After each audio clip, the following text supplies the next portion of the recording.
আসসালামু আলাইকুম। সকল ভাই বোনের জানাই সালাম। আমি মহরমের উদ্দেশ্যে একটুখানি খিচুড়ি রান্না করেছি ঘরোয়াভাবে, সেই ভিডিওটাই আপনাদের সামনে দেখাচ্ছি। ভাই, আমি সোজাসুজি কথা বলি, আমার কাছে কোনো প্যাচগোছ নাই, আমি এত বানায় বোনায়া কথা বলতে পারি না। এই যে দেখুন, আমার গোশটা বসায় দিছি, খিচুড়িটা দেখাচ্ছি বলক ওঠার আগেই। তো এখন বলক উঠবে, ঘন অর্ধেক হয়ে গেছে। তারপর আবার একটা ভিডিও ক্লিপ নিলাম।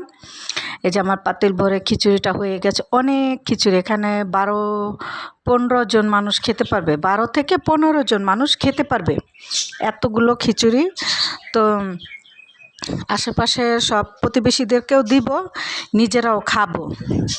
তারপর গোশটা হয়ে গেছে, এখন গোশটা দেখাচ্ছি, বলক উঠেছে। আর সামান্য 2-3 টুকরা গোশ রেখেছে আমার বাচ্চা লুডুস খাওয়ার জন্য। হ্যাঁ, লুডুসের মধ্যে দিয়ে খাবে, সেজন্য রেখেছে। তারপর এখন আমার খিচুড়িটা হয়ে গেছে, এখন পরিবেশন করার পালা। তো প্রথমে আমার সাহেবের জন্য আমি একটু খিচুড়ি বেড়ে রাখবো, তারপর বাকি সবাইকে দিয়ে দেবো। এই যে দেখুন, আমার সাহেবের জন্য আমি প্লেটে খিচুড়িটা বাটতাছি প্রথমে, তারপরে একটু গোশ নিব। গোশ বলতে প্রথমে তার জন্য আমি একটা নলি রেখেছি, মানে মাংসর নলিটা তাকে দিব। এই যে আমার পরিবেশন করার পালা, তো বাকিটা আর আমি দেখালাম না। তো যদি ভিডিওটা ভালো লাগে, ভিডিওটা দেখবেন, লাইক কমেন্ট করবেন, শেয়ার করবেন।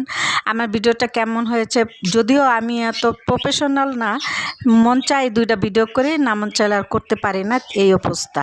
আল্লাহ হাফেজ।